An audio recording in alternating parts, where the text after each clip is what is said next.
ডুমডুমিয়াত বাঘৰ পুনৰ আতংক বিগত এসপ্তাহ ধৰি জুৰিয়া আৰু ডুমডুমিয়াত আতংকৰ সৃষ্টি কৰি আহিছে বাঘটোৱে বাঘ ধৰাত ব্যৰ্থ বন বিভাগ নিখা জাৰামাৰীত বাঘৰ মাত ৰাইজে শুনাৰ লগতে আজি ডুমডুমিয়াৰ জেঙনি জাৰামাৰী বালিসত্ৰত পোৱা গৈছে বাঘৰ খোজ প্ৰত্যক্ষ কৰি ভয়ত এক প্ৰকাৰ ঘৰতে আবদ্ধ হৈ পৰিছে বৃহত্তৰ ডুমডুমিয়া অঞ্চলৰ সাধাৰণ ৰাইজ শূন্যতে গদা ঘূৰাই থকা বন বিভাগে বাঘটোক আবদ্ধ কৰিবলৈ অৱশেষত জাৰামাৰীত পাতিছে পিঞ্জৰা ইতিমধ্যে বাঘটোৰ আক্ৰমণত ৩জনকৈ লোক আহত হৈছে ইয়াৰে দুজনক সংকটজনক অৱস্থাত চিকিৎসালয়লৈ প্ৰেৰণ কৰা হয় ধিঙৰ পৰা সাইদুল ইছলামৰ ৰিপৰ্ট এনি ভাৰত 24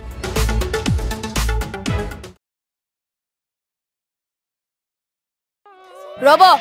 আপুনি যে এটা অপৰাধ কৰিবলৈ গৈ আছে আপুনি জানে নে এই নাবালিকা গৰাকীক এতিয়াই বিয়াত বহুৱাটো যে এটা অপৰাধ আপুনি জানে নে অপৰাধ কেনেকৈ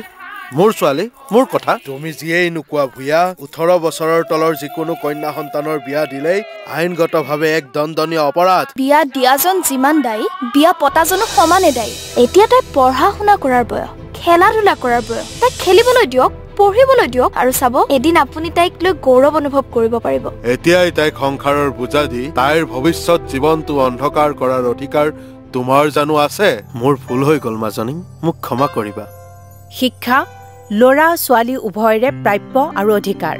আপোনাৰ কন্যা সন্তানক তাইৰ এই প্ৰাপ্যৰ পৰা বঞ্চিত নকৰাব বাল্য বিবাহ ভাৰতীয় আইনৰ দ্বাৰা বিহিত এক দণ্ডনীয় অপৰাধ এনে অপৰাধ কৰি আপোনাৰ কন্যা সন্তানৰ ভৱিষ্যত অন্ধকাৰৰ মাজলৈ ঠেলি নিদিব